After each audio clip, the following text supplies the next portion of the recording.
பெற்றோருக்கு உள்ள உரிமைகள் என்ன, பிள்ளைகளுடைய உரிமைகள் என்ன, உறவினர்களுக்கான உரிமைகள் என்ன ஆகிய 3 விஷயங்களை இதுவரைக்கும் பார்த்துருக்கிறோம்.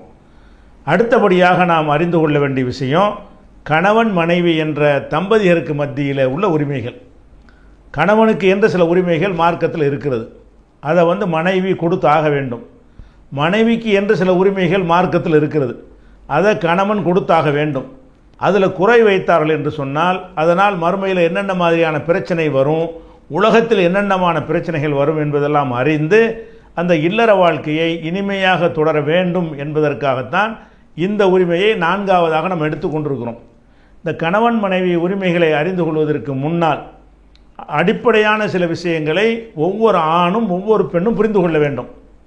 அது என்ன அடிப்படையான விஷயம் என்று சொன்னால், இப்போ ஆண்கள் என்று ஒரு படைப்பு, பெண்கள் என்று ஒரு படைப்பு, தனித்தனியான படைப்பு என்பதை நம்ம அறிந்து வைத்திருக்கிறோம். 2 பேருக்கு மத்தியில் வித்தியாசங்கள் இருப்பதை நம்ம அறிந்து வைத்திருக்கிறோம். ஆனால் அந்த வித்தியாசங்களை எந்த அளவுக்கு அறிந்து வைத்திருக்கிறோம் என்று சொன்னால், ஆணுடைய அந்த உடல் அமைப்பு இருக்கு இல்லையா, அந்த உடல் அமைப்பு, பெண்ணுடைய உடல் அமைப்பு, இந்த வித்தியாசத்தை வழங்கி வைத்திருக்கிறோம். ஆண் என்று சொன்னால் அவனுடைய உடல் அமைப்பு இப்படி இருக்கும், பெண் என்று சொன்னால் அவளுடைய உடல் அமைப்பு இப்படித்தான் இருக்கும். இந்த விஷயங்களை எல்லா ஆண்களும் அறிந்து வைத்திருக்கிறார்கள், எல்லா பெண்களும் அறிந்து வைத்திருக்கிறார்கள். அவ்வளவுதான் வித்தியாசம் என்று நினைக்கிறார்கள், அங்கே தான் தப்பு செய்கிறார்கள். இந்த வித்தியாசம் அல்லாத வேறு சில வித்தியாசங்களும் ஆண்களுக்கு பெண்களுக்கும் இருக்கின்றன. அது என்ன வித்தியாசம் என்று சொன்னால், இது உடல் அமைப்பை கடந்து உடல் அமைப்பை தாண்டி அவங்களுடைய சிந்தனை, அவங்களுடைய எண்ணம், அவங்களுடைய செயல்பாடுகள், அவங்க அணுகக்கூடிய அணுகுமுறைகள், இப்படி எல்லா விஷயங்கள்லையும் ஆண்களும் பெண்களும் வேறுபட்டு தான் படைக்கப்பட்டிருக்கிறார்கள். அவங்களுடைய மூளையிலேயே அந்த மாதிரியான வித்தியாசமான அமைப்பில் தான் அல்லாஹ் புரோகிராமுகளை அமைத்து வைத்திருக்கிறான். மூளை அமைப்பே வேறுபட்டிருக்கிற காரணத்தினால் ஆண்களைப் போல பெண்கள் செயல்பட மாட்டார்கள், பெண்களைப் போல ஆண்கள் செயல்பட மாட்டார்கள். அவர்களுடைய மூளை அமைப்பு எப்படி இருக்கிறதோ அதற்கேற்ப அவர்கள் நடக்கும் பொழுது ஒரு ஆண் என்ன நினைக்கிறான், நம்ம நினைக்கிற மாதிரி அவள் நடக்க மாட்டேன் என்கிறாளே என்ற ஒரு குறையாக இருக்கிறான். ஒரு பெண் என்ன செய்கிறாள்னு கேட்டால், அவள் எப்படி விரும்புகிறாளோ அப்படி நடக்க வேண்டும் என்று சொல்லி அவள் விரும்பி ஆணிடத்தில் அந்த மாதிரி இல்லை என்று சொல்லும் பொழுது அதை அவன் பிரச்சனையாக ஆக்குகிறான். அப்போ ஏற்கனவே திருமணத்திற்கு முன்னாடியே அதில் திருமணம் செய்த பிறகு வாழ்ந்து கொண்டிருக்கக்கூடியவர்களாக இருந்தால் இப்போதாவது என்ன செய்யணும், புரிந்து கொள்ளணும். என்ன புரிந்து கொள்ளணும்னா, ஆண்களுடைய அமைப்பு இப்படித்தான் அல்லாஹ் படைத்திருக்கிறான், பெண்களுடைய அமைப்பு இப்படித்தான் இருக்கிறது. இந்த அமைப்புக்கு உட்பட்டு தான் ஆண்களும் பெண்களும் நடப்பார்கள். பெண் விரும்புகிறது போல ஒரு ஆணுக்கு நடக்க முடியாது, ஆண் விரும்புகிறது போல ஒரு பெண்ணுக்கு நடக்க முடியாது. இந்த விஷயத்தை ஆண்களும் பெண்களும் தெளிவாக புரிந்து வைத்திருந்தார்கள் என்று சொன்னால் அவங்களுக்கு மத்தியில் கசப்போ சண்டை சச்சரவுகளோ வராது, வந்தாலும் எளிதாக அது தீர்ந்துவிடும். இதை அடிப்படையாக புரிந்து கொள்ள வேண்டும். அதை புரிந்து கொள்வதாக இருந்தால், உதாரணமாக ஒரு மனிதனை இயக்குவது மூளை தான். ஆணாக இருந்தாலும் பெண்ணாக இருந்தாலும் அந்த மூளை தான் நமக்கு எல்லா விதமான கட்டளைகளும் பிறப்பிக்கிறது. நம்ம கோவப்படுவது மூளையில் தான் இருக்கிறது, நம்ம ஆசைப்படுவது மூளையில் தான் இருக்கிறது, நம்ம சிந்திக்கிறது மூளையில் தான் இருக்கிறது.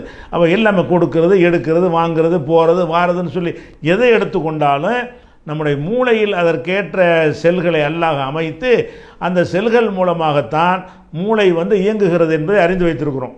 இந்த பிரதானமான இந்த மூளையை பொறுத்த வரைக்கும் ஆணுடைய மூளைக்கும் பெண்ணுடைய மூளைக்குமே என்ன செய்யுது, பெரிய வித்தியாசம் இருக்குது. ஆணுடைய மூளையை விட பெண்ணுடைய மூளை ஒரு 100 கிராம் குறைவாக இருக்கும். பெண் மூளையும் ஒரே அளவில் உள்ள 2 பேர் எடுத்துக்கொண்டீர்களேயானால் ஆணுடைய மூளை எவ்வளவு இருக்கிறதோ அதை விட பெண்ணுடைய மூளை 100 கிராம் கம்மியாக இருக்கும். மாற்றி சொல்வதாக இருந்தால் பெண்ணுடைய மூளையை விட ஆணுடைய மூளை 100 கிராம் அதிகமாக இருக்கும். அப்போ மூளையுடைய அளவுலேயே டிஃப்ரெண்ட்டாக இறைவன் படைக்கிறான். ஆணையும் பெண்ணையும் படைக்கும் பொழுது மனிதனுங்கிற முறையில் ஒரே மாதிரியாக இருப்பார்கள் என்று சொன்னால் அதை சமமாக படைச்சிருக்காமல, உடல் அமைப்பில் வேறுபாடை வைத்துவிட்டு மூளையை பொறுத்த வரைக்கும் 2 பேரும் சமம் என்று இறைவன் ஆக்கியிருந்தான் என்று சொன்னால் 2 பேருடைய தன்மை ஒரே மாதிரியாக ஓடிக்கொண்டே இருக்கும். ஆனால் அப்படி ஆக்காமல் பெண்களுக்கு என்ன செய்கிறான்னு கேட்டால் மூளையுடைய சைஸே கம்மியாக ஆக்குறான். சைஸு கம்மியாக இருப்பது மாத்திரமில்லை, அதனுடைய செயல்பாடுகள் அதனுடைய இயக்கத்தை எல்லாம் என்ன செய்கிறான், மாற்றுகிற வகையில் இவனுக்கு இல்லாத விஷயங்களை அவனுக்கு வைத்திருக்கிறான், அவளுக்கு இல்லாத விஷயங்களை இவனுக்கு வைத்திருக்கிறான் என்பதை பார்க்கணும். உதாரணத்துக்கு எடுத்துக்கொண்டீர்களே, ஆனால் ஆண்களை பொறுத்த வரைக்கும் அவர்களுக்கு சிந்திக்கிற திறன் அதிகமாக இருக்கும். பெண்களை பொறுத்த வரைக்கும் அவங்களுக்கு நினைவாற்றல் அதிகமாக இருக்கும். இதே நீங்கள் அனுபவத்தில் பார்ப்பீர்கள். பெண்கள் எப்படி இருக்கிறார்கள்? படிப்பில் மனப்பாடம் செய்து கற்கக்கூடிய அந்த படிப்பில் வந்து தமிழகத்திலேயே, ஸ்டேட்லேயே, நாட்டிலேயே, உலகத்திலேயே ஃபஸ்ட்டுன்னு வாங்குகிறார்கள். இந்த கல்வி முறையில் எந்த மாதிரியான கல்வி முறை? எல்லாமே படித்த பாடத்தை மனப்பாடம் செய்துவிட்டு அப்படியே எழுதி வைப்பது தான். அது புரிந்திருக்கிறார்களா இல்லையா என்பதை இந்த கல்வி முறை கண்டுகொள்ளாது. அதனால் அவங்களுக்கு ஞாபக சக்தி ரொம்ப அதிகமாக இருக்கிற காரணத்தினால் பெண்கள் என்ன செய்கிறாங்கன்னா அதில் பிரகாசிக்கிற நீங்கள் பார்க்குறீங்க.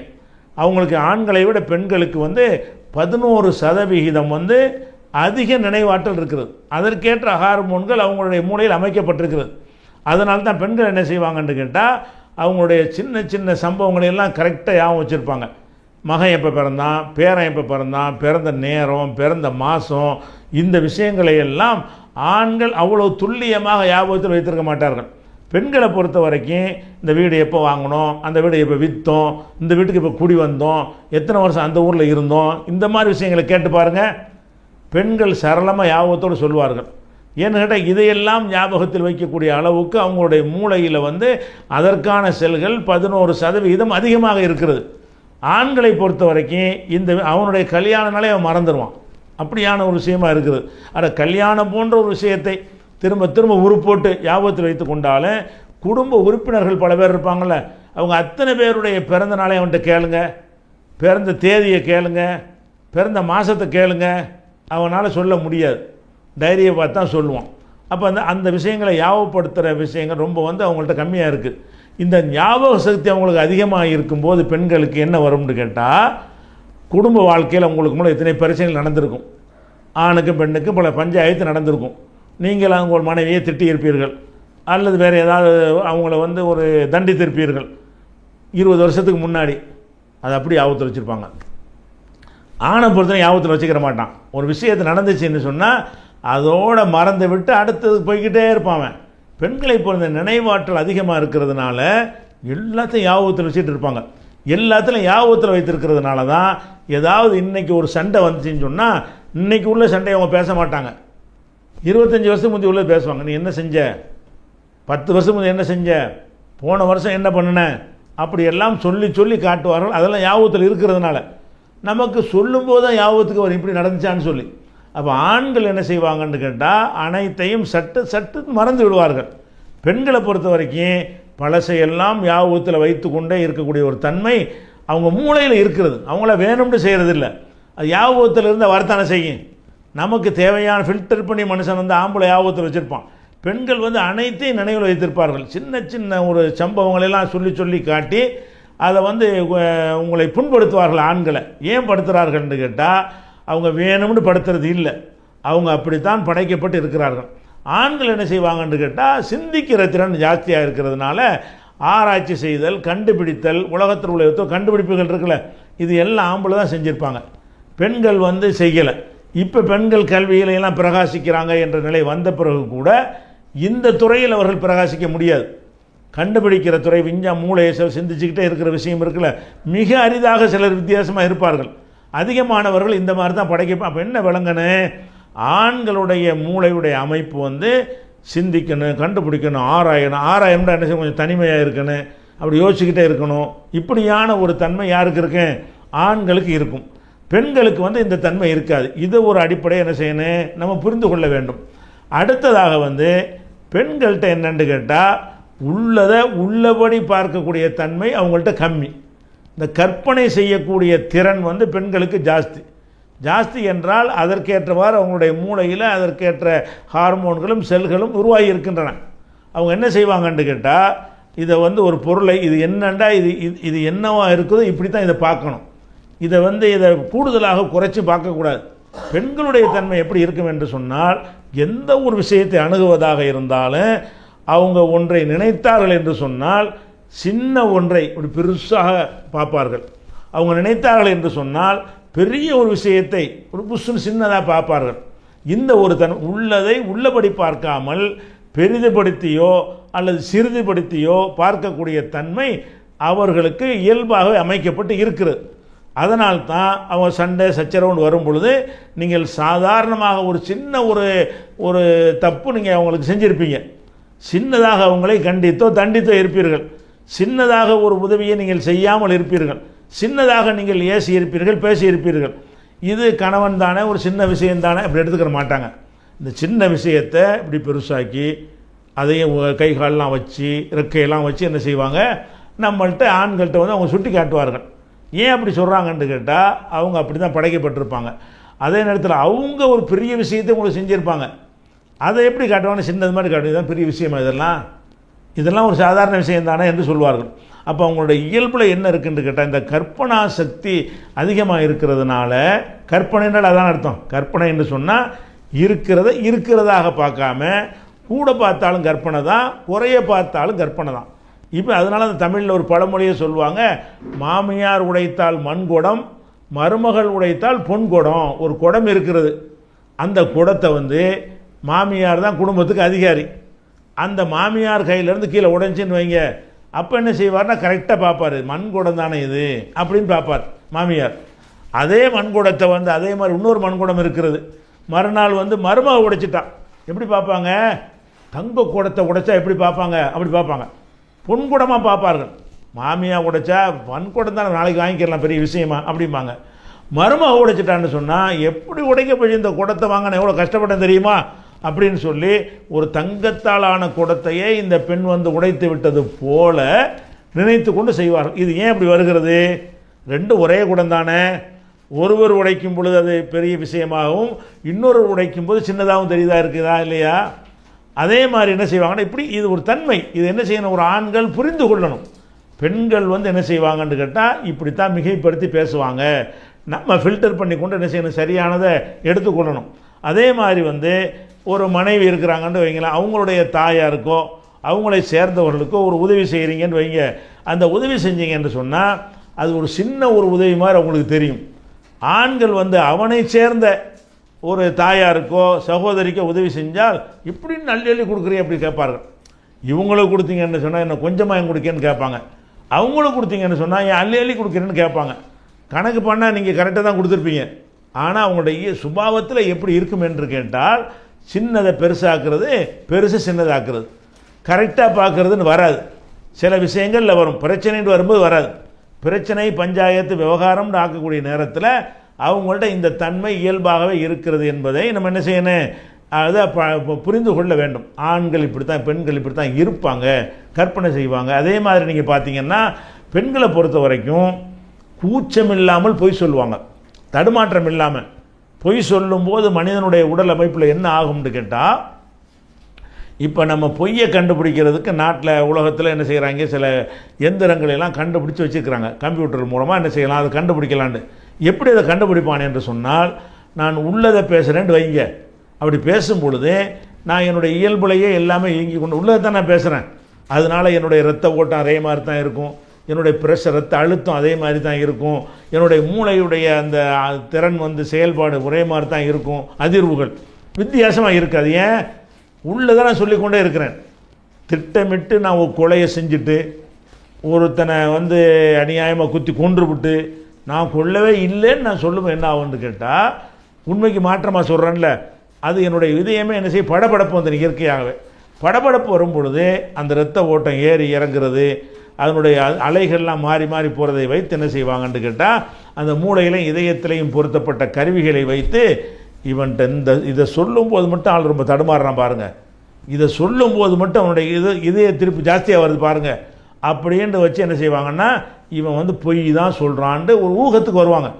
அது இயற்கையாக கூட தடுமாற்றம் வந்திருக்கலாம், ஆனால் வாய்ப்பு, இவன் பொய் சொல்லியிருக்க வாய்ப்பு இருக்குது என்று கண்டுபிடித்து விட்டு அதுக்கு ஏற்றவாறு பிறகு விசாரணையை தொடர்வார்கள். அவன் வந்து எந்த ஒரு தடுமாற்றம் இல்லாமல் சொன்னான்னு வைங்கிறேன், இல்லைங்க அவனுக்கு உண்மை தான் சொல்கிறான், அவன் தடுமாற்றம் இல்லை, இவனை போட்டு ரொம்ப குடையக்கூடாது என்று முடிவுக்கு வருவார்கள். இதுதான் இந்த உண்மை பொய்யை கண்டுபிடிக்கிற ஒரு விஷயம். இந்த விஷயத்தில் பெண்கள்கிட்ட இந்த கருவி தோற்று போயிடும். பெண்களை பொறுத்த வரைக்கும் அவங்க இயல்பு என்னன்னு கேட்டால், பொய்யாகவே ஒன்றை சொல்லும் பொழுது கூட, மாமியாரை பற்றி மருமகள் புருஷன்ட்ட சொல்லும் பொழுது அல்லது மருமகளை பற்றி மாமியார் தன்னுடைய மகன்கிட்ட சொல்லும் பொழுது பொய்யை சொல்லுவாங்க, அசால்ட்டாக சொல்லுவாங்க, ஒரு தடுமாற்றம் இல்லாமல் சொல்லுவாங்க. ஒரு உறுத்தலே உங்களுக்கு வராது. அந்த மாதிரி சொல்லக்கூடிய ஒரு தன்மை யார்கிட்ட இருக்கு? பெண்கள்கிட்ட இருக்கும். இவங்கள கொண்டு வந்து அந்த மிஷினில் கொண்டு நிப்பாட்டினீங்கன்னு சொன்னால், உண்மை பேசும்போது அவங்களுடைய இதய துடிப்பு எப்படி இருக்குமோ, உண்மை பேசும்போது மூளையில் உள்ள அந்த அலைகள் எப்படி இருக்குமோ, அதே மாதிரி தான் பொய் பேசும்போது இருக்கும். பொய் பேசுவதை கண்டுபிடிக்க முடியாது. ஏன்னு கேட்டால் பதட்டம் அடைய மாட்டாங்க. அவங்களுடைய தன்மையில் வந்து பதட்டம் அடையக்கூடிய தன்மை இல்லாத காரணத்தினால பொய்களையே சும்மா சாதாரணமாகவும் சொல்லிவிடுவார்கள். அப்போ குடும்பத்தில் என்ன செய்யணும்னு கேட்டால், உங்கள் தாயாரே உங்கள்கிட்ட வந்து சொன்னால் கூட அதை ஃபில்டர் பண்ணணும்னு விளங்கணும். இதை விளங்காமல் நம்ம அம்மா பொய் சொல்ல மாட்டாங்கன்னு நினச்சிக்கிட்டு நம்புனீங்கன்னு வைங்க, அங்கே தான் நரகமாயிரும். மனைவி உங்கள்கிட்ட வந்து சொல்லுவாங்க மாமியாரை பற்றி, உங்கள் தாயாரை பற்றி, அதை அப்படி ஃபில்டர் பண்ணி எடுத்துடணும். இவங்க வந்து தன் சார்பாக பேசும் பொழுது சின்னதாக அப்படி பெருசாக்கி தான் ஊதி தான் சொல்லுவாங்க, அவங்களும் ஊதி தான் சொல்லுவாங்க, இருக்கிறத இருக்கிறபடி சொல்ல மாட்டாங்க. ரெண்டு ஆம்பளைகள் அப்படி சொல்ல மாட்டாங்க, உள்ளதை உள்ளபடி சொல்லுவாங்க. பெண்கள் அந்த மாதிரி சொல்லுவாங்க என்று இந்த அடிப்படை நீங்கள் விளங்கி இருந்தீர்களே, ஆனால் உங்கள் மனைவி உங்களிடத்தில் வந்து சொல்லக்கூடிய செய்தி, அதாவது பஞ்சாயத்து சம்பந்தமாக, மாமியார் மருமகள் மாதிரி குடும்ப விஷயம் சம்பந்தமாக உங்கள்கிட்ட ஒரு விஷயத்தை சொல்லும் பொழுது அதை அப்படியே நம்பிக்கொண்டு தாயார் மீது பாஞ்சி பிராண்டுவது. தாயார் அப்படி உங்களுக்கு மருமகளை பற்றி சொல்லும் பொழுது அதை முழுசாக நம்பிக்கொண்டு நீங்கள் வந்து உங்கள் மனைவி மீது பாய்ந்து பிராண்டுவது. பஞ்சாயத்து அவ்வளோதான். ஏன் அப்படி ஆகுது? நீங்கள் ஏற்கனவே விளங்கி இருந்தீங்கன்னு சொன்னால், சரி தாயார் சொல்கிறாங்க, அடுத்தவரை பற்றி சொல்லும் பொழுது கொஞ்சம் கூட குறை தான் சொல்லுவாங்க, அதில் ஒரு பாதி அளவுக்கோ காவாசி அளவுக்கோ உண்மை இருக்க வாய்ப்பு இருக்கிறது. மனைவி சொல்கிறான், அதில் இப்படி ஃபில்டர் பண்ணி எடுத்துக்கொண்டு துருவி விசாரித்து ஆய்வு செஞ்சு அதுக்கேற்றவாறு குடும்பத்தை கொண்டு போனீங்கன்னு சொன்னால் குடும்பத்தில் பஞ்சாயத்து வராது. அப்போ இதை தெரியணுமா இல்லையா? குடும்ப வாழ்க்கையில் ஈடுபடக்கூடியவங்களுக்கு அந்த உடலமைப்பை பொறுத்து பெண் என்றால் யார், ஆண் என்றால் ஆர் என்று தெரிவதோடு சேர்த்து இந்த விஷயங்களையும் தெரிய வேண்டும். அவங்களுடைய தன்மை இந்த மாதிரி கூட குறைய சொல்வார்கள், பொய்யும் சொல்வார்கள், மிகைப்படுத்தி சொல்வார்கள், கற்பனையாக சொல்வார்கள், அப்படிங்கிற திருப்பி சொல்வார்கள். இப்படிங்கிற தன்மையெல்லாம் பெண்கள் இயல்பாக அப்படித்தான் என்ன செய்கிறாங்க, படைக்கப்பட்டு இருக்கிறார்கள். அது மாதிரி வந்து உடலில் கூட எல்லாம் என்ன செஞ்சுருக்கிறான்னு கேட்டால், அவங்களுடைய உடல் அமைப்பு நீங்கள் எடுத்து பாருங்கள். ஆண்கள் செயல்படுவதற்கு உணவு தேவை. நம்ம உலகத்தில் இயங்கணுமாக இருந்தால் நம்ம உணவு சாப்பிடணும். அந்த உணவிலிருந்து அந்த குளுக்கோஸை எடுத்துக்கொண்டு உடம்பின் எல்லா பகுதிகளுக்கும் இரத்தம் என்ன செய்யும், கொண்டு போய் சேர்க்கும். உணவிலிருந்து வரக்கூடிய அந்த சத்துக்களை இரத்தம் உறிஞ்சி கொண்டு எடுத்துக்கொண்டு கண்ணுக்கு தேவையானதை கண்ணுக்கு ஒரு ரவுண்ட் அடிச்சுட்டு வரும்போது அந்த கண்ணுக்கு தேவையான சக்தி கிடைச்சிரும். ஒரு ரவுண்ட் அடிச்சுட்டு வரும்போது காதுக்கு தேவையான சக்தி கொடுத்துக்கிட்டே இருக்கும். அது சுற்றி கொண்டே வேகமாக இரத்தம் பயணப்பட்டு இருக்கிற காரணத்தினால உடம்பில் எந்தெந்த உறுப்புகளுக்கு எந்தெந்த இடத்திற்கு என்னென்ன சக்தி தேவையோ அது எல்லாத்தையும் கொண்டு சேர்த்துருது. உதாரணமாக தலைவலின்னு இருக்குது, தலைவலிக்கு நீங்கள் மாத்திரை போடுறீங்க, தலையிலையா மாத்திரையை போடுறீங்க, வாயில் போடுறீங்க, வயிற்றுக்குள்ளே போகுது. வயிற்றுக்குள்ளே போகிற அந்த தலைவலி மாத்திரை வந்து தலைவலி எப்படி போக்குது என்று சொன்னால், அந்த மாத்திரை உடலுக்குள்ளே சென்ற பிறகு அதிலிருந்து அந்த தலைவலியை கட்டுப்படுத்தக்கூடிய அந்த மருந்தை மாத்திரம் இரத்தம் பிரித்து எடுத்துக்கொண்டு அது உடம்பு பூரா பயணிக்கும் பொழுது தலைவலியுடைய செக்ஷன் வரும் பொழுது அதுக்கு தான் தேவையானது எடுத்துக்கொள்கிறது. இப்படி தான் அல்லாஹ் வந்து உடம்பை வந்து படைத்திருக்கிறான். இரத்த ஓட்டத்தின் மூலமாக எல்லாம் செய்வது.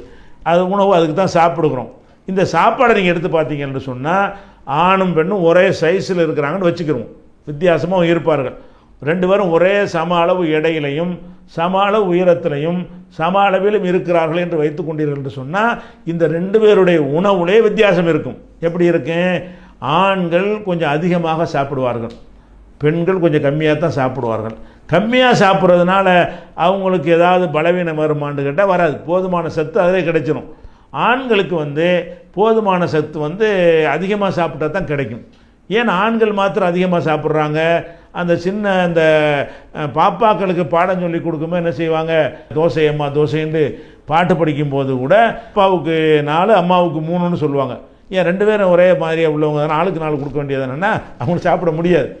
ஏன் முடியாது என்று கேட்டால், ஆணுடைய உடலில் வந்து இந்த கொழுப்புங்கிற பகுதி இருக்குல்ல, அந்த கொழுப்புங்கிற பொருள் அது கம்மியாக இருக்கும். கொழுப்புகளுக்கு வந்து இரத்த ஓட்டம் தேவையில்லை, அது இயங்குவதற்கு எந்த சக்தியும் தேவையில்லை. அது சும்மா ஒரு பக்கம் இருக்கும், உடம்பு தின்னு வச்சுக்கிறதுக்காக வேண்டி அந்த உடம்பு என்ன செய்யும், அங்கங்கே கொழுப்புகள், நம்ம ஆண்கள் உடம்புலையும் கொழுப்பு இருக்கிறது, அந்த கொழுப்புகளுக்காக வேண்டி நம்ம உணவு வந்து சாப்பிட்டு எனர்ஜியை செலவழிக்க வேண்டிய தேவை கிடையாது.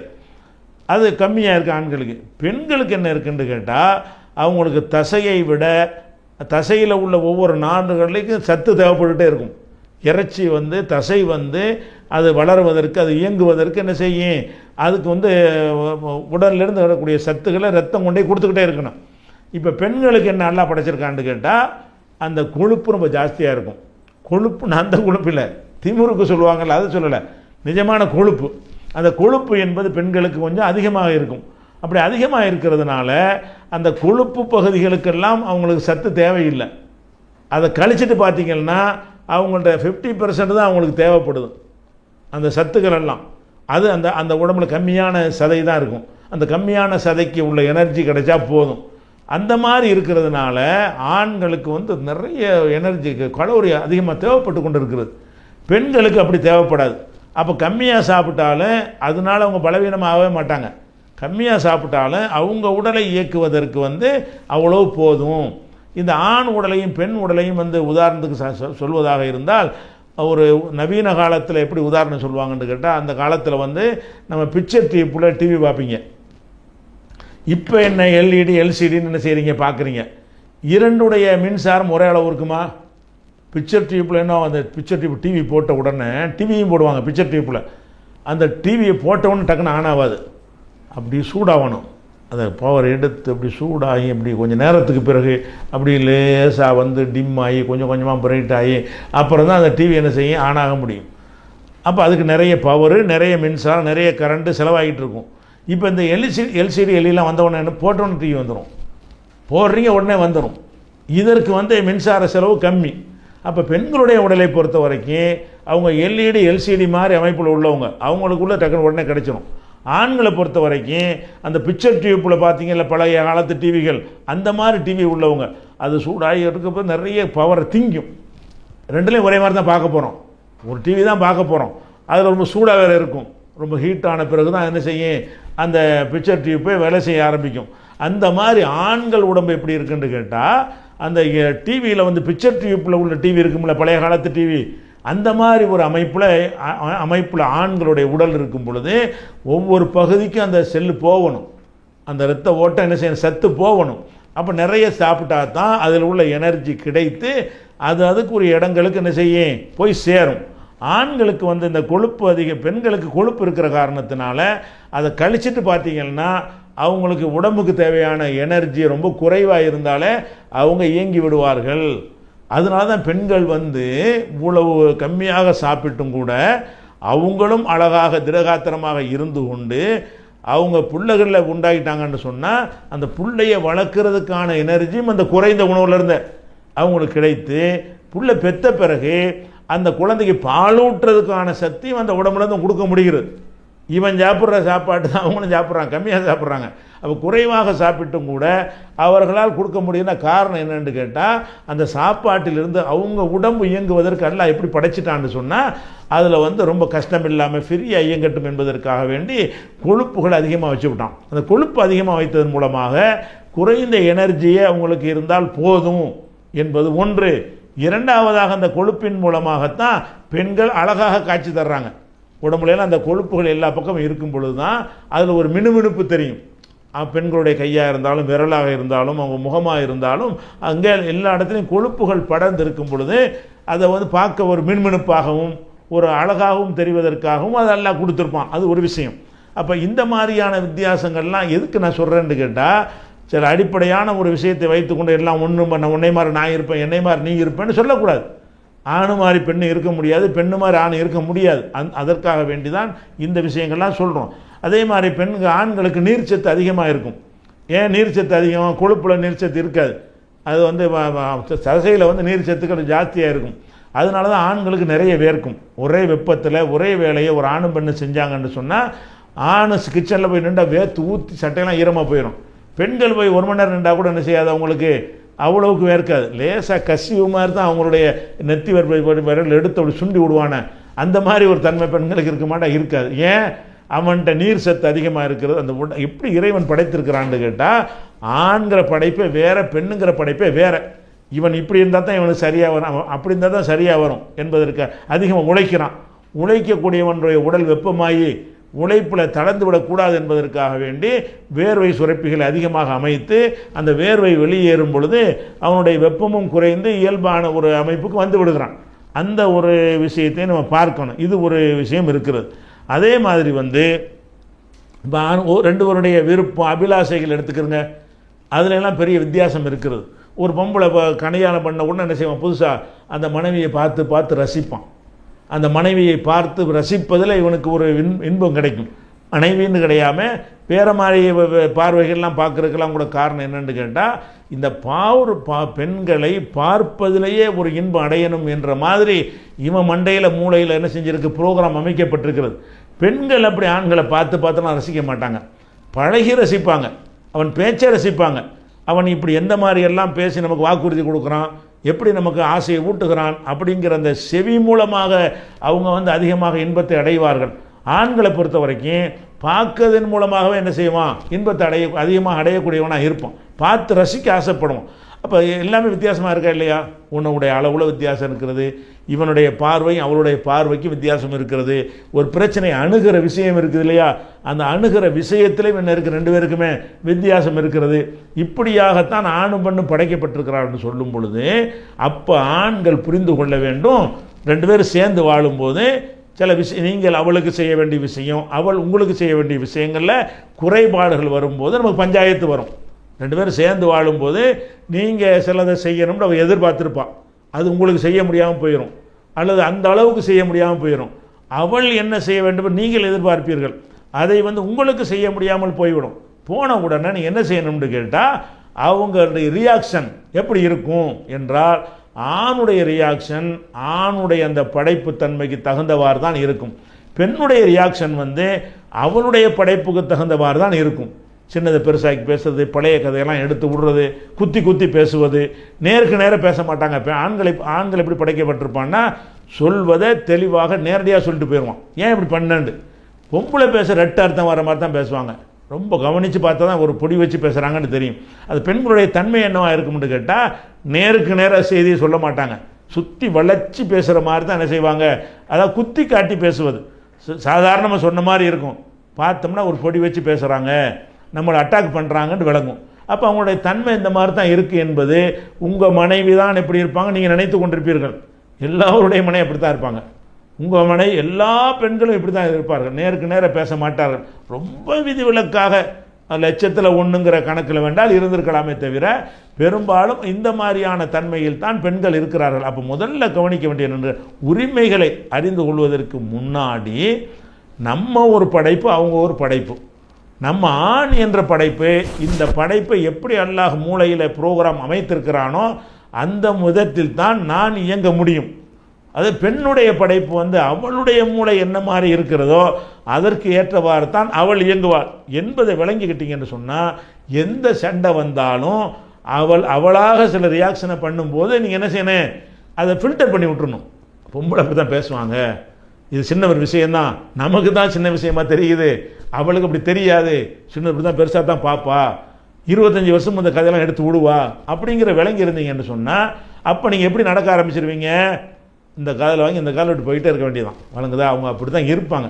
சரிக்கு சரியாக உங்கள் பிள்ளைகளை எடுத்துக்கிறீங்களா, உங்கள் பிள்ளைகளுக்கு உங்களுக்கு சின்ன பிள்ளையோட கண்டிக்கிறீங்க, பிள்ளை திருப்பிட்டு உங்களை அடிக்க வருவான், நீங்கள் என்ன செய்வீங்க, திருப்பி அடிப்பீங்களா? அடிக்க மாட்டீங்க. ஏன் அடிக்க மாட்டேங்கிறீங்க? ஒரு சின்ன பிள்ளை 3 வயசு பையன் உங்களை அடிக்கிறான், நீங்கள் கண்டிச்சவன் என்ன செய்கிறான், கையை ஊனிட்டு அடிக்கிறதுக்கு வர்றான், நீங்கள் என்ன செய்கிறீங்க, அது சிரிச்சுக்கிட்டு போயிடுறீங்க. ஏன் அப்படி சிரிச்சுட்டு போகிறீங்க? அடிக்க தானே செய்யணும். இப்படியான பையன் என்ன அடிக்கிறியாடா அப்படி கேட்டான் என்னைக்காச்சும்? ஏன் கேட்க மாட்டேங்கிறோம்னு கேட்டால், அந்த புள்ள அப்படி தான் இருக்குன்னு விளங்கிட்டோம், புரிஞ்சுக்கிட்டோம். குழந்தைகள் அப்படி தான் இருக்கும். குழந்தைகள் கோவப்படுறதுக்குலாம் நம்ம கோவப்பட்டால் சரியாக வருமா அப்படின்னு விளங்கிட்ட காரணத்தினால என்ன ஆகுன்னு கேட்டால், நம்ம அந்த குழந்தைய எதிர்த்து தாக்குதல் பண்ண மாட்டேங்கிறோம், அந்த இதை ரசிக்கிறோம். குழந்தையை நம்ம இடத்துல சேட்டை பண்ணுவதை, நமக்கு எதிராக நடப்பதை, நம்மளை திட்டுவதை, நமக்கு சண்டைக்கு வருவதை, அதையெல்லாம் என்ன செய்ய, நம்ம மீது குழந்தை கோவப்படுவதை எல்லாத்தையும் போடாண்டு கூப்பிட்டுரும். குழந்தை சிரிச்சிருக்கிறோம். ஏன் சிரிக்கிற? அட குழந்தை அப்படி தாண்டா இருக்கும்னு விளங்கி இருக்கிற, அவ்வளவுதான். இதை வேற ஒருத்தன் போடானே விட்டுருவியா? நீ விட மாட்டேன். அப்போ இந்த ஒரு அடிப்படை விளங்காத காரணத்தினால தான் இந்த குடும்ப வாழ்க்கையை நிறைய பேர் நாசமாக்கி கொண்டிருக்கிறார்கள். அப்போ ஆண்களுடைய தன்மை பெண்களுடைய தன்மையை நீங்கள் என்ன செய்யணும், புரிந்து கொள்ள வேண்டும். இன்னும் சொல்ல போனால் ஆண் தன்மை பெண் புரிந்து கொள்வதற்கு விஷயமாக இப்போ ஆண்களை பொறுத்த வரைக்கும் அவங்களையும் நீங்கள் பெண்களையும் எடுத்துக்கிறங்க. ஒரு 10க்கு 10 ரூம் இருக்குது. இந்த 10க்கு 10 ரூமில் ஒரு 3 ஆம்பளைங்க 4 ஆம்பளைங்க இருந்தால் ரொம்ப அதுவே உங்களுக்கு பெரிய சிரமமாக இருக்கும். கொஞ்சம் ஃப்ரீயாக ரிலாக்ஸாக இருக்கணும் அப்படின்னு ஆண்கள் என்ன செய்வாங்க, எதிர்பார்ப்பாங்க. ஒருத்தனை ஒட்டிக்கிட்டு உட்காந்துருக்கணும் அப்படி எதிர்பார்க்க மாட்டாங்க. அவனை தனித்தனியாக டிஸ்டன்ஸை மெயின்டைன் பண்ணி அந்த மாதிரியாக ஃப்ரீயாக ரிலாக்ஸாக இருக்க வேண்டும் என்று அவங்க அமைப்பு அப்படி படைக்கப்பட்டு இருக்கிறது. நண்பர்களாக இருந்தாலும் சரி, எப்படியா பழவனாக இருந்தாலும் சரி தான் அவங்க தனித்தனியாக இருப்பாங்க.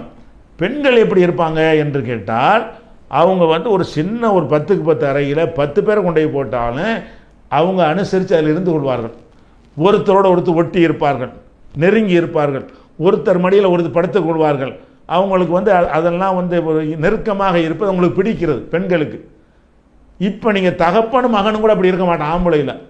ஆனால் தாய் மகள் எப்படி இருக்கிறாங்கன்னு பாருங்கள். தகப்பன் மகன் தங்க அண்ணன் தம்பின்னு ஒரு 10 பேர் இருக்கிறாங்கன்னு வைங்க. அவங்களாம் என்ன செய்வாங்க, தகப்பன் தானே மகன் தானேன்னு சொல்லி மடியில் தலை வச்சு படுத்துக்குருவாங்களா? குழந்தையாக பேபியாக இருக்கிற வரைக்கும் அப்படி படுத்திருப்பார்கள். கொஞ்சம் பெரியாளாக போன பிறகு மகனுக்கும் தந்தைக்கும் டிஸ்டன்ஸை என்ன செய்வாங்க, மெயின்டைன் பண்ணிக்கிறாங்க, தூரத்தை மெயின்டைன் பண்ணிக்கிறாங்க. நீ அங்கே இருந்துக்க, நான் இங்கே இருந்துக்கிறேன், அப்படி இருப்பார்கள். ஆனால் பொம்பளைங்க உலகத்தை நீங்கள் பார்த்தீங்களா? பெண்கள் என்ன செய்வாங்க, தாய் மகள் அக்கா தங்கச்சி 10 பேர் இருந்தாலும் ஒன்றா உட்காந்துக்கிட்டு இருப்பார்கள். அதில் அவங்க நெருக்கடியாக தெரியாது. எவ்வளோ பேர் சின்ன இடத்துல உட்காந்துருந்தாலும் அது நெருக்கடியாக மனதில் உணர மாட்டார்கள். அதனால தான் ஒருத்தன் ஆம்பளை ஒரு காரில் பிரயாணம் பண்ணி போனான்னு சொன்னால் ஆம்பளை மட்டும் போகிறான்னு வைங்க, பின் சீட்டில் 2 பேர் 3 சீட்டில் 2 பேர் இப்படி போனால் தான் நல்லதுன்னு விரும்புவான். அப்படி ஹாயாக ரிலாக்ஸாக ஃப்ரீயாக போகணும். இது இவனுடைய ஒரு தன்மை. அடுத்தவனுக்கு டிஸ்டர்ப் பண்ணக்கூடாது. பெண்கள் எப்படி இருப்பாங்க, அதே காரில் போனீங்கன்னா ஒருத்த மடியில் ஒருத்த உட்காந்துக்குருவாங்க, சேர்ந்து நெருக்கி உட்காந்துக்குருவாங்க. அது 4 பேர் போகிற காரில் ஒரு 10 பேரை திணிச்சாலும் உட்காந்துட்டு வருவாங்க. அவங்களுக்கு அது ஒரு பெரிய பிரச்சனையாக தெரியாது. ஒருத்தர் நெருக்கி உட்காரும் போதெல்லாம் அவங்களுக்கு என்ன செய்யாது, நம்ம ஒரு டிஸ்டர்ப் பண்ணுறானே இவன், இது ஏன் பண்ண அப்படி நினைக்க மாட்டார்கள். அப்போ அந்த தன்மை நீங்கள் பார்க்குறீங்களா இல்லையா? பெண்களுடைய எதிர்பார்ப்பு வேறுங்கிறது, பெண்களுடைய தன்மை அவங்களுடைய எதிர்பார்ப்புகள்லாம் வேறையாக இருக்கிறது. ஃப்ரெண்டு மாதிரி பழகி வைக்கிறவாங்க தாய் மகளும். தகப்பனு மகன் இப்படி பழக மாட்டாங்க. தகப்பனு மகனும் அந்த மாதிரி நண்பர்கள் மாதிரி என்ன செய்ய மாட்டாங்க, பேசிக்கொள்ள மாட்டார்கள். அப்போ பெண்கள் எப்படி இருப்பாங்க, சகோதரியும் எப்படி பேசிக்கொள்வார்கள்னா அவங்களுடைய அந்தரங்க விஷயங்கள்லாம் பேசிக்கொள்வார்கள். ஒரு அண்ணனும் தம்பியும் அப்படி பேசிக்கொள்ள மாட்டார்கள். அப்போ எல்லா விஷயத்திலையும் அவங்களுடைய உலகம் ஒரு தனி உலகமாக இருக்கிற ஒரு காட்சியை பார்க்குறோம். அப்போ சில அற்பமான தன்மைகள் எல்லாம் பெண்கள்கிட்ட இருக்கும். சில விஷயங்களில் அந்த விஷயங்கள் எல்லாம் கருத்தில் கொண்டு இருக்கீங்கன்னா நம்ம என்ன செய்யணும், நம்ம ஒரு குடும்ப வாழ்க்கைக்காக வேண்டி இதே எல்லாம் தந்திருக்கிறோம். குடும்ப வாழ்க்கை 2 மேட்ரு தான். ஒன்று ஒரு சந்தோஷமாக இருப்பது, 2வது சந்ததிகளை பெற்று வளர்ப்பது. இந்த 2 விஷயத்துக்கு தான் குடும்ப வாழ்க்கை. அந்த 2 விஷயம் கரெக்டாக போயிட்டுருக்கிற வரைக்கும் வேறு விஷயங்கள் வரும்னு சொன்னால் பெண்களாகத்தான் அதை எதிர்பார்ப்பார்கள். அப்படி நினைத்து கொண்டீங்கன்னு வைங்களேன், உங்களுக்கு அது நரகமாக தெரியாது. அதே மாதிரி பெண்களும் நினைத்து கொள்ள வேண்டும், இந்த 2 விஷயத்துக்கு தான் குடும்ப வாழ்க்கை. அது ஒழுங்காக போயிட்டுருக்குதா, ஓகே. சில விஷயங்களில் ஆண் கூட குறைய எதிர்பார்க்குறான், ஆண் அப்படி தான் இருப்பான். நீங்கள் நினைக்கிற மாதிரி என்ன செய்ய மாட்டான், இருக்க மாட்டான். நீங்கள் உதாரணமாக பெண்கள் என்ன விரும்புவாங்கன்னு கேட்டால், இப்போ பார்த்தாலும் தன்னோட கணவன் உட்காந்து பேசிக்கிட்டே இருக்கணும்னு விரும்புவார்கள். ஆனால் அவன் அப்படி ஆண்கள் இப்படி இருக்க முடியுமா? அவனுக்கு தனியாக பொறுப்பு சுமத்தப்பட்டிருக்கு. அவன் வெளியே போகணும், அவன் சம்பாதிக்கணும், சம்பாரித்து கொண்டாந்து தரணும். அதில் கவனம் செலுத்தினா தான் உங்களை அவன் சந்தோஷமாக வைத்திருக்க முடியும். அவன் வீட்டுக்கு வந்தால் கூட என்ன செய்வான், வியாபாரத்தை நினச்சிக்கிட்டே தான் வருவான், அதை சிந்திச்சுட்டே வருவான். என்னோட உட்காந்து 1/2 மணி நேரம் உங்களுக்கு பேச முடியாதான்னு நீ கேட்பீங்க. அது பெண்களுடைய தன்மைக்கு அப்படி ஆசைப்படுவீர்கள். ஆணுடைய விஷயம் என்னன்னு கேட்டால், அவனுக்கு மண்டையில் ஏதாவது பஞ்சாயத்து இருந்துச்சின்னு சொன்னால் அதை எப்படி செய்யணும், அதை எப்படி சால்வ் பண்ணணும், அதை சிந்திச்சுக்கிட்டே இருக்கும் பொழுது இப்படியெல்லாம் உட்காந்து உங்கள்கிட்ட சந்தோஷமாக 4 மணி நேரம் 1/2 மணி நேரம் பேசுகிறதுக்கு அவனுக்கு இயலாது. இரவில் மாத்திரம் அந்த தனிமையில் இருக்கும்போது பேசிக்கொள்ள முடியுமே தவிர மற்ற நேரங்களில் எல்லாம் அவனால் என்ன செய்ய முடியாது, அப்படி பங்கெடுக்க முடியாது. விருப்பல்ல, பகை அல்ல காரணம். அப்படி தான் இறைவன் படைத்திருக்கிறான். ஆணுடைய படைப்பு அந்த மாதிரி தான் படைக்கப்பட்டு இருக்கிறது. இந்த மாதிரியான விஷயங்களை தான் குடும்பத்தில் நீங்கள் உரிமைகளை அறிந்து கொள்வதற்கு முன்னாடி அவங்க வேற நம்ம வேற, 2 பேரும் ஒரு இரத்த சம்பந்தம் கிடையாது. ஒரு சந்தோஷத்துக்காக வேண்டி, சந்ததி பெருக்கத்துக்காக வேண்டி இப்படி ஒரு செட்டப்பை அல்லாஹ் பயன்படுத்தி ஒருத்தருக்கு ஒருத்தர் முகப்பத்தை அன்பை போட்டு என்ன செய்கிறான், படைத்திருக்கிறான். அதை விளங்கி கொண்டு அதை அடைவதில் அதில் கவனமாக போக வேண்டும். வேறு மாதிரி சில விஷயங்கள் குறைபாடுகள் வந்துச்சுன்னு சொன்னால் அதை அலட்சியப்படுத்திடணும் என்பது தான் இன்றைக்கு விஞ்ஞானிகள் அறிவியலாளர்கள்லாம் சொல்கிறாங்க. இதை இஸ்லாம் மார்க்கம் 1400 வருஷத்துக்கு முன்னாடி இந்த அறிவியலாக சொல்லாமல் ஒரு பாடமாக தத்துவமாக உங்களுக்கு என்ன செஞ்சுருக்குது, விலைக்கு தந்திருக்கிறது. கணவன் மனைவி விஷயத்தை அழகாக விலைக்கு தந்திருக்கிறது. எப்படி தருகிறது? நபிகள் நாயகம் ஸல்லல்லாஹு அலைஹி வஸல்லம் சொல்கிறாங்க, இந்த முதல்ல சொன்னதெல்லாம் விஞ்ஞானிகள் சொல்லக்கூடிய செய்தி தான் நான் சொல்லியிருக்கிறேன். மனோதத்துவ நிபுணர்கள் சொல்லக்கூடிய செய்தியை தான் உங்களுக்கு சுருக்கி சொல்லியிருக்கிறேன். இதை இஸ்லாம் எப்படி சொல்லுது, நபிகள் நான் எப்படி சொல்கிறாங்கன்னு கேட்டால், ஒரு நாள் சொல்கிறாங்க, இது புகாரியில் 29வது ஹதீஸில் வருகிறது. அப்போ என்ன வருதுன்னு கேட்டால், எனக்கு நரகத்தை அல்லாஹ் காட்டினான், இறைவன் காட்டுவான். ஏன்னா நரகம் இனிமேல் தான் நரகத்துக்கு சொர்க்கத்துக்கெல்லாம் மக்கள் போக போகிறாங்க. இப்போ உலகத்தெல்லாம் அழித்து திரும்ப படைச்சி அதுக்கு பிறகு என்ன செய்வான், அல்லாஹ் எழுப்பி விசாரணை பண்ணி நீ சொர்க்கத்துக்கு போ, நீ நரகத்துக்கு போன்னு தீர்ப்பளிப்பான. அப்போ தான் நரகத்துக்கோ சொர்க்கத்துக்கோ போவார்கள். இப்போ ஒருத்தர் நரகத்துக்கு போகலை. ஆனால் அல்லாஹ் என்ன செய்கிறான்னு கேட்டால், அப்படி நரகத்தை எடுத்து காட்டுறான் ரசூலுல்லாவுக்கு. கண் முன்னாடி ஒரு நடக்கிறது, பின்னாடி நடக்கக்கூடியதை ஒரு காட்சிப்படுத்தி அல்லாஹ் காட்டுகிறான். அந்த என்ன காட்சி வருதுன்னு கேட்டால், அப்படி ரசூலுல்லாஹ் நரகத்தை பார்க்குறாங்க. ஆண்களும் பெண்களுமா இருக்கிறார்கள். ஆனால் பெண்களுடைய ரேஷியோ கூட தெரிகிறது. ஆண்களுடைய அளவை விட பெண்களுடைய அளவு ஜாஸ்தியாக தெரியுது. ஆண்கள்லையும் நல்லவன் இருப்பான் கெட்டவன் இருப்பான்னு சொன்னால் அந்த ரேஞ்சிலான இருக்கணும். 100 பேர் நரகத்தில் பார்த்தாங்கன்னா ஒரு 50 ஆண் 50 பெண் இருந்தாங்கன்னு சொன்னால் ஒரு 2 பேரும் சமமாக தப்பு செஞ்சு நரகத்துக்கு போயிருக்கிறாங்கன்னு விளங்கலாம். ஆனால் ரசூல் ஸல்லல்லாஹு அலைஹி வஸல்லம் காட்டின காட்சியில் எப்படி வருதுன்னு கேட்டால், பெண்கள் ரொம்ப ஜாஸ்தியாக தெரிகிறாங்க. அப்போ பெண்களுடைய அளவு ஒரு அதிகமாகவும் ஆண்கள் எண்ணிக்கையில் சமமாக நெருக்கி இருக்கிறாங்க. நரகத்துக்கு போகிறதுல மாத்திரம் பெண்கள் எதுக்கு அதிகமாக இருக்கிறாங்கன்றது அவங்களுக்கு தெரியுது. அப்போ இதை மக்களுக்கு சொல்கிறாங்க, பெண்கள்கிட்ட சொல்கிறாங்க, நீங்கள் ஒழுங்காக நடந்துக்கிறங்க, உங்கள்கிட்ட ஒரு தப்பு இருக்கிறது, ஆண்கள்கிட்ட இல்லாத ஒரு தப்பு பெண்கள்கிட்ட அதிகமாக இருக்கிறது. அந்த தப்பு உங்கள்கிட்ட என்ன செய்கிறது, நரகத்தில் கொண்டு போகிறது காரணங்கிறதுக்காக வேண்டி விளக்குறாங்க. நாம் நரகத்தில் அதிகமாக இருக்கிறாங்க. காரணம் என்னென்னு கேட்டால், எக்குஃபுர்ன, அவர்கள் நிராகரிப்பவர்களாக இருக்கிறார்கள். பெண்கள் நிராகரிப்பவர்களாக இருக்கிறார்கள் என்று ரசூலுல்லாஹ் சொல்கிறாங்க. நிராகரிக்கிறதுக்கு என்ன வார்த்தை அரபியில் போடுறாங்க, எக்குஃபுர்ன. குஃபுர் இருக்குல்ல, காஃபியர் குஃபுர், அந்த வார்த்தையை போடுறாங்க. எக்குஃபுர்ன, இவங்க காஃபியராக இருக்கிறாங்கன்னு அர்த்தம். அப்படி அரபியில் சொல்கிறதா இருந்தால். தமிழில் சொல்வதாக இருந்தால் நிராகரிக்கிறார்கள் பெண்கள் அப்படிங்கிறாங்க. அப்போ கேள்வி கேட்குறேன், நிராகரிக்கிறாங்களா? நாங்கள் தான் அல்லாஹ் ரசூலை ஏற்றிருக்கிறோம், மறுமையை ஏற்றிருக்கிறோம், மலக்கள் நம்புகிறோம், வேதத்தை நம்புகிறோம், எல்லாத்தையும் கரெக்டாக நம்பி இருக்கிறோமே, நாங்கள் என்னத்துக்கு நிராகரிக்கிறோம் அப்படின்னு ஒரு சந்தேகம் கேட்குறாங்க. எக்குஃபுர்ன பில்லா, அல்லாஹ்வை ஏன் நிராகரிக்கிறாங்க, அதையா சொல்கிறீங்கன்னு கேட்குறாங்க. நரகத்தில் இருக்கிறாங்க, எதனால் நரகத்துக்கு அதிகமாக போகிறாங்கன்னு சொன்னால் அவங்கள்ட்ட நிராகரிப்பு தன்மை இருக்கிறது. அப்போ சஹாபாக்கள் கேட்குறாங்க, எக்குஃபுர்ன பில்லா, அல்லாஹ்வை நிராகரிக்கிறார்களா அப்படின்னு கேட்குறாங்க. அப்போ ரசூல் ஸல்லல்லாஹு சொல்கிறாங்க, இல்லை அல்லாஹ்வை நிராகரிக்கல, எக்குஃபுர்னல் அஷீர, கணவனை நிராகரிக்கிறார்கள். ஓ எக்குஃபுர்னல் இஹ்சான, நல்ல உபகாரங்களை நிராகரிக்கிறார்கள்.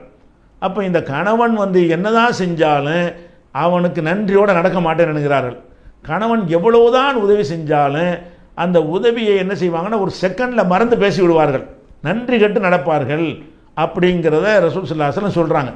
சொல்லிட்டு புரிகிறதுக்காக வேண்டி சொல்கிறாங்க, லவ் அஹ்சன்த இலா இஹ்தாஹுன்ன தஹர, நீ காலமெல்லாம் பெண்களில் ஒருத்திக்கு உதவி செய்துவிட்டு சும்மா ராத்தி மின்க செய்யன், பிறகு உன்னிடமிருந்து ஒரே ஒரு குறையை அவள் பார்த்தாலேயானால் காலத்தவள் சொல்வாள், மாராய்த்து மின்க ஹைரன் கத்து, உன்னிடத்தில் ஒரு நன்மையை நான் பார்த்ததில்லை, உன்ட்ட ஒரு சந்தோஷத்தை அடைஞ்சதில்லை என்று சொல்வாள். இதில் எதுக்கு இதை சொல்கிறாங்கன்னு கேட்டால், பெண்களின் தன்மை அப்படிப்பட்டது. இவன் சைக்காலஜியில் சொல்கிறான்ல, மனோதத்துவத்தில் சொல்கிறான்ல, அதைத்தான் ரசூல் ஸல்லல்லாஹு அலைஹி வஸல்லம் அவர்கள் அதை விட அழகாக சொல்கிறாங்க. நீங்கள் பெண்களுடைய சுபாவத்தை புரிஞ்சுக்கிறங்க, நீங்கள் காலமெல்லாம் நீங்கள் உதவி செஞ்சாலும் சரி, அவங்க ஒரு தடவை அதில் ஏதாவது குறைபாடு உங்கள்கிட்ட கண்டு விட்டார்கள் என்று சொன்னால் ஒரு காலமெல்லாம் அன்பாக இருப்பீங்க, ஒரே ஒரு நாள் திட்டிடுவீங்க. அவங்க என்ன செஞ்சாங்க, உனக்கு இதே தான் வேலை, என்னை திட்டிக்கிட்டே இருக்கிற எப்போ பார்த்தாலும்பாங்க. அப்போ தான் முதல் வாழ்க்கையில் திட்டிருப்பீங்க, எப்போ பார்த்தாலும் திட்டுறேன்ருவாங்க. அப்போ காலமெல்லாம் நீங்கள் காட்டிய அன்பெல்லாம் புசுக்குன்னு போயிடும். இதுதான் பெண்களுடைய. எதுக்கு இது தன்மையை சொல்கிறாங்கன்னு கேட்டால், இப்படி தான் இருப்பாங்க, நீ அப்படி நடந்துக்காங்கிறது தான் சொல்கிறாங்க. உன் மனைவி இப்படி நடந்தவுன உடனே இந்த மனைவி தான் இப்படி இருக்கிறாள் நினைத்து கொண்டு நீ கோபமடைந்து வெறுப்படைந்து குடும்ப வாழ்க்கை நாசமாக்கிறத. எல்லா பொம்பளையும் அப்படி தான் இருப்பான். உன் மனைவி உன்ட்ட செய்யும்போது உனக்கு தெரிகிறது எல்லாருடைய மனைவிமார்கள் இந்த தன்மை இருக்குது என்று சொல்கிறார்கள். இதை நீங்கள் அனுபவத்தில் பார்க்குறீங்களா இல்லையா? இப்போ ஆண்கள் குடும்பத்துக்காக எவ்வளவுக்கு உழைக்கிறாங்க. அவன் இளமையில் சந்தோஷமாக இருக்கிறக்காண்டி கல்யாணம் பண்ணுறான். கல்யாணம் பண்ணிவிட்டு 1 மாதம் 2 மாதம் மனைவியோட சந்தோஷமாக இருந்துட்டு வெளிநாட்டுக்கு போயிடுறான். சுற்றி பார்க்குறக்கா போகிறான், சொகுசாக இருக்கிறதுக்கு ஜாலியாக இருக்கிறக்கா போகிறான்? இல்லை. இங்கே வந்துக்கிட்டு சும்மா பந்தா காட்டிக்கிட்டவன் இருந்தாலும் அங்கே போய் அவன் படுற கஷ்டம் அவனுக்கு தான் தெரியும். அந்த மாதிரி சின்ன ரூமில் 10 பேர் அடைத்து போட்டு விடுவார்கள். காலைல 6 மணிக்கு 4 மணிக்கு எழுப்பி விடுவார்கள். அப்படியான வேலையெல்லாம் பார்க்குறாங்க. உயிரை பணையம் வச்சு கட்டடத்தில் பெயிண்ட் அடி தொங்கிக்கிட்டு பெயிண்ட் அடிச்சுட்டு இருப்பான். இங்கே வந்துக்கிட்டு ஊரில் பணக்காரனா ஒரு வேஷம் போட்டுட்ருப்பான். அங்கே என்ன செய்கிறான்? அவ்வளோ கஷ்டப்படுகிறான். ஒரு அடிமை மாதிரி. சொந்த நாட்டில் இருக்கிற உரிமை அந்நிய நாட்டில் இருக்குமா? என்னதான் நான் அந்த நாட்டில் கஷ்டப்பட்டாலும் என் நாடு அப்படின்ற ஒரு உரிமையாவது இருக்கும். அங்கே அவங்க 2ஆம் தர குடிமக்கள் தான். வெளிநாட்டுக்கு போயிட்டா இல்லை தான். இவ்வளவு கஷ்டத்துக்கு மத்தியில் அற்பமான சம்பளத்தை ஒட்டகம் வச்சுக்கொண்டு ஹோட்டலில் சர்வர் வேலை பார்த்துக்கொண்டு கொஞ்சம் படிச்சுட்டு போனவன்டா கொஞ்சம் நல்லா இருக்கலாம். அவன் நல்லா இருந்தால் கூட அவனு தான் எல்லாத்தையும் தியாகம் பண்ணிட்டு போகிறான். இவ்வளவு தியாகம் பண்ணிட்டு போய் கஷ்டப்பட்டு எதுக்கு போகிறான் அவன்? அந்த ஒரு ஜான் வயிற்றுக்கு போக தேவை இருக்குதா?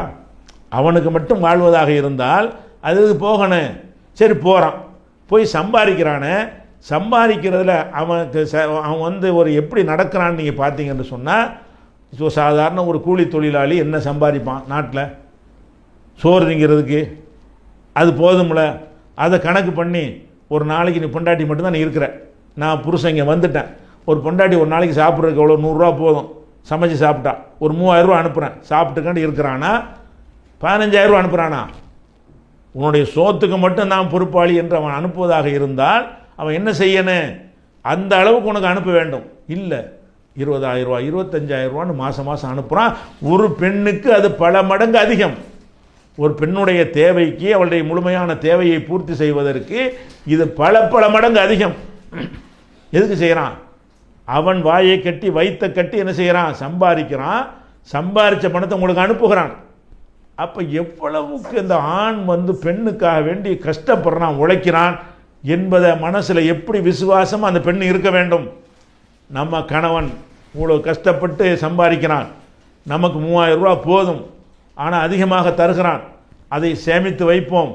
அவன் திரும்பி வரும் பொழுது மீண்டும் ஒரு தடவை போய் அவன் கஷ்டப்படக்கூடாது என்பதற்காக வேண்டி இங்கேயே ஒரு தொழில்துறையை உண்டாக்குவதற்காக வேண்டி இந்த சேமிப்பை நம்ம பயன்படுத்துவோம். நம்ம மேலே உள்ள அன்புல அவன் அனைத்து நமக்கு அனுப்பி கொண்டிருக்கிறான் அப்படின்னு பெண்கள் நினைத்தீர்களா? இல்லை. வேற என்ன செய்கிறீங்க? அவன் அவ்வளவு அனுப்புகிற பொருளாதாரத்தையும் ஊதாரித்தனத்தில் செலவழிக்கிறீர்கள், ஊர் சுத்தத்தை செலவழிக்கிறீர்கள், வீண் விரயத்துக்கு செலவழிக்கிறீர்கள், தேவைக்கு அதிகமான ஆடம்பர பொருள்களை வாங்கி குவிப்பதிலே செலவழிக்கிறீர்கள். அவன் படுற கஷ்டம் உங்கள் கண்ணு முன்னாடி வந்து நிற்க மாட்டேங்கிறது. அவன் அவ்வளோ தன்னுடைய இளமையையும் இழந்துட்டு வாழ்வதற்கு தானே எதுக்கு கல்யாணம் பண்ணோம்? அந்த இளமையில் சந்தோஷமாக இருக்கத்தானே அதை தியாகம் பண்ணிட்டு போயிருக்கிறான். அப்போ என்ன செய்கிறோம்? நம்ம ஊராக போகிறோம், அங்கே போகிறாங்க, பெண்கள் நடக்கிற விதங்களை பார்க்கும் பொழுது இதெல்லாம் இருக்குது. இவ்வளவு கஷ்டப்படுறான இதை நினச்சா ஒரு பொம்பளை இப்படி நடக்கணும். நம்ம நிலையில் உட்காந்துக்கிட்டு இருக்கிறோம், நம்ம பாட்டு சும்மா இருக்கிறோம். இவன் போய் இந்த கல்யாணம் பண்ண ஒரு காரணத்துக்காக வேண்டி போய் அந்த பாலைவனத்தை, நம்ம நாட்டு வெப்பத்தை விட அதிகமான வெப்பம் இருக்கக்கூடிய பாலைவனத்தில் போய் கஷ்டப்பட்டு அவன் சம்பாதித்து அவன் தேவைக்கு கூட சுருக்கி கொண்டு எல்லாத்தையும் மனைவிக்கு மக்களுக்காக வேண்டி என்ன செய்கிறான்? அனுப்புகிறான். அது பொது பொருள்களாக வேணும்னு வகை வகையான பார்க்குற பொருளையெல்லாம் வாங்கிட்டு வாங்கன்னு சொல்லுவேன். சொல்லும் போதெல்லாம் அனுப்பிவிடுவான். யாராவது நண்பர்கள் வந்தால் கொடுத்து அனுப்புகிறான். இவ்வளவும் செஞ்சுட்டு கடைசியாக 2 வருஷம் 3 வருஷம் 4 வருஷம் கழித்து ஊருக்கு வருவான். வரும்போது நீங்கள் கேட்ட பொருளில் ஏதாவது உன்னை வாங்காமல் வந்துட்டான்னு வைங்க, இந்த ஹதீஸ் அப்படியே நடக்கும் குடும்பத்தில். எப்படி நடக்கும்? நீங்கள் இத்தனை வருஷம் என்ன செஞ்ச, நீ என்னத்தை எனக்கு செஞ்சுருக்கிற, ஏதோ ஒன்று பொருளை ஒரு சென்ட் பாட்டில் வாங்கி வாங்கி வேறு சொல்லியிருப்பீங்க, அல்ல யாருக்காவது என்னத்தையாக கொடுக்கணும்னு ஏதோ சொல்லியிருப்பீங்க. அதை அவன்கிட்ட காசு இல்லாதனாலேயோ மறதியினாலேயோ ஏதோ ஒரு காரணத்தினாலே வாங்காமல் இருப்பான், வாங்காமல் வந்துடுவான். ஆனால் நிறைய வாங்கி கொண்டா பெட்டி பெட்டி அவன் இறக்கியிருப்பான். அவ்வளோயும் வாங்கிக்கிட்டு அதை பார்த்து சந்தோஷப்படாமல் இவ்வளவு தந்திருக்கிறானே, இந்த அவ்வளோ நல்லா, இது நல்லா இருக்குது, அது நல்லா இருக்குது அப்படிலாம் சொல்லணே. இந்த புடவை நல்லா இருக்குது, அந்த கடிகாரம் நல்லா இருக்குது, அந்த டிவி நல்லா இருக்குது, இந்த அது நல்லா இருக்குது, இது நல்லா இருக்குதுன்னு சொல்லி வாங்கி கொண்டு வந்த பொருள்களை எல்லாம் அதை பார்த்து மகிழ்ந்து சந்தோஷமாக கணவனுக்கு மகிழ்ச்சி அளிக்கிற விதத்தில் சொல்ல வேண்டிய ஒரு மனைவி என்ன சொல்வான்னு கேட்டால், ஆமாம் ஒரு இதுதானே வாங்கிட்டு வந்தீங்களா, என்னைக்கு நீங்கள் எனக்கு ஒழுங்காக வாங்கி தந்தியாப்பா இப்படியும் குவிச்சு மழை மாதிரி குவிச்சு வச்சுருக்கும்போது அப்போ தான் நம்ம ஆணுக்கு என்ன செய்யும், வெறுப்பு வரும். என்னடா இது இவ்வளவு செஞ்சுருக்கிறோம், இப்படி நடக்கிற கோவம் வரும்ல, கோவம் வரக்கூடாது. ஏன் இந்த ஹதீஸ் யாவத்துக்கு அப்படி தான் இருப்பான். ஓம் பொண்டாட்டி மட்டும் இல்லைடா, எல்லாரும் இப்படித்தான். எதனால் உனக்கு கோவம் வருது, எல்லோரும் என்னமோ விசுவாசமாக கணவனுக்கு இருக்கிற மாதிரியும் ஓம் பொண்டாட்டி மட்டும்தான் இப்படி இருக்கிற மாதிரி நீ நினைக்கிறீல, அந்த மனோதத்துவத்தை வழங்காமல் இல்லை, மனோதத்துவத்தை வழங்கிட்ட பொம்பளைன்னா இப்படி தான் இருப்பா அப்படின்னு சொல்லி என்ன செய்யணும், அதை அந்த குணங்கொடி மஸ்தான் கூட படிப்பார். கல்யாணம் வேணாங்கிற அளவுக்கு வந்தாலும் போன ஆடென்றும் மாடென்றும் வீடென்றும் தேடென்றும் ஆண்டவனை மறப்பாக்குவாள். அந்த நாரிகள் ஆசைவை தையையோ வையத்தில் பெண் கொண்ட பேர்பட்ட பாட்டையும் கேட்டையும் பேசுவோமே நெஞ்சமேங்கிறாந்தாள். இதெல்லாம் கல்யாணம் பண்ண போயிட்டான். ஏன் நீ கல்யாணம் பண்ணா ஆடு மாடு வீடு தேடுன்னு சொல்லி ஆண்டவனையும் மறப்பாக்கி விடுவாளுங்கிறான். அப்படிலாம் மறப்பாக்க மாட்டான் அவன். அந்த ஆளுக்கு இந்த சைக்காலஜி வழங்கலை. பொம்பளைங்கன்னா அப்படி தான் இருப்பாங்க. நீங்கள் கொடுக்குறல திருப்தி அடைய மாட்டாங்க, எவ்வளோதான் கொடுத்தாலும் அதில் குறை சொல்லிக்கிட்டே இருப்பாங்க. இதை ஒரு விஷயத்தை நபிகள் நாயகம் ஸல்லல்லாஹு அலைஹி வஸல்லம் அவர்கள் இந்த ஒத்த வரியில் இந்த மனோதத்துவ நிபுணர்கள் சொல்லக்கூடிய அம்புட்டு விஷயத்தையும் இந்த ஒரு வரியில் சொல்லி முடித்து விடுகிறார்கள். அடுத்ததாக இன்னொன்று சொல்கிறாங்க, பெண்களை பற்றி நீங்கள் என்ன செய்யணும், ஏன்னா நம்ம புரிஞ்சுக்கிறோம், பெண்களை உடற்கூறையும் மட்டும் புரிஞ்சு கொள்கிற நம்ம மனதை புரிந்து கொள்ள வேண்டும். அவங்களுடைய தன்மை சுபாவம் எப்படி இருக்கும்னு புரிந்து கொள்ள வேண்டும். புரிந்து கொண்டுட்டு அட்ஜஸ்ட் பண்ணுவோம். எப்போவுமே புரிஞ்சுக்கிட்டோன்னு வைங்களேன். சார் நம்மளே செய்வோம்டா, சில ஆட்கள்கிட்ட கோவக்காரன் இருப்பான் பாருங்களேன். ஒரு நிறுவனத்தில் வேலை செய்வாங்க. வேலை செய்யும்போது சில ஊழியர்கள் கடுமையான ஒரு முரட்டுத்தனமாக இருப்பானுவோம். பேசினா எதிர்த்து பேசுவான். சில ஊழியர்கள் சாப்பிட்டா இருப்பாங்க. இந்த மேனேஜராக இருக்கிறவன் என்ன செய்வான்னு கேட்டால், இந்த முரட்டுத்தனமாக பேசுகிற ஆள்கிட்ட அவன் முரட்டுத்தனமாக பேசினாலும் கோவப்பட மாட்டான். ஏன், அவன் சும்மா அப்படி தான் பேசுவான், இப்போ பேசுவான், வெடுக்கு தெரிச்சாப்புல பேசிடுவான் அப்படின்னு வழங்கி வச்சுருப்பான். இந்த அப்பாய் மாதிரி இருக்கிறவன் மட்டும் என்ன செய்வான்னு கேட்டால் அதுக்கு தான் கடுமையாக நடந்துக்கிறான். அப்போ நம்ம ஒன்றை இப்படித்தான் இவர்கள் இருப்பார்கள் என்று ஏற்கனவே விளங்கி புரிந்து வைத்து இருந்தால் அவர்கள் அப்படி நடக்கும் பொழுது நமக்கு கோபம் வராது. சின்ன அளவில் வேண்டால் கோபம் வரும், அது முறிந்து போகிற அளவுக்கு வராது, வெட்டி முறிக்கிற அளவுக்கு வராது என்பதற்கு தான் இந்த மனோதத்துவத்தை நீங்கள் விளங்கி கொள்ள வேண்டும். அதில் ஒரு மனோதத்துவத்தை சொல்கிறாங்க ரசூல் ஸல்லல்லாஹு அலைஹி வஸல்லம். பெண்கள் ஒரு வளைந்த எலும்பை போன்றவள். இது புகாரியில் 5184வது ஹதீஸில் வருகிறது. பெண்கள் இருக்காங்கல்ல, பெண்களை உதாரணத்தின் மூலம் வளர்க்குறாங்க. எலும்பு வளைஞ்சி இருக்கிறது. வேறு வேறு பொருள்கள் வளைஞ்சி இருந்தால் நம்ம நிமித்தலாம், உடையாது. உடையக்கூடிய பொருள் வளைஞ்சி இருந்தால், ஒரு இரும்பு வளைஞ்சி இருந்தால் நிமித்தலாம், நிமித்தி சரி பண்ண முடியும். சரி பண்ணுற ஒரு பொருள். ஒரு எலும்பு அப்படி உருக்கி சரி பண்ணுற ஒரு பொருளா இல்லை. அப்போ எலும்பு வளைஞ்ச மாதிரியே அந்த எலும்பை எல்லாம் படைச்சிருத்தாரன்னு சொன்னால் அதை நான் நேரத்தை ஆக்க போகிறேன் அப்படின்னு நீ அதுக்கு முயற்சி பண்ணினாயானால் அந்த எலும்பு உடைஞ்சிருமா உடையாதா? உடைஞ்சி போயிரும்ல. பெண்களுக்கு உதாரணம் அதான்ப்பா. பெண்களை பொறுத்த வரைக்கும் அவங்க எலும்பு மாதிரி நேரான எலும்பாக இருந்துச்சுன்னு வை, நீ நினைக்கிற மாதிரி அவங்க நினச்சிட்டு போயிடுவாங்க. அது வளைஞ்சி போன ஒரு எலும்பு. எலும்பு வளைஞ்சி போயிருக்கும் பொழுது அப்படி சொல்கிறாங்க. எப்படி அல் மர் அத்துக்கல்ல, பெண்கள் எலும்பு வளைந்த விழா எலும்பை போன்றவர்கள். இன் அகம் தகா, நீ அதை நிமிர்த்த போனால் கசர்த்தகா, உடைத்து விடுவாய். அவங்க வளைந்த விழா எலும்பு, அதை நிமிர்த்த போனாயானால் கசர்த்தகா, அதை உடைத்து விடுவாய்.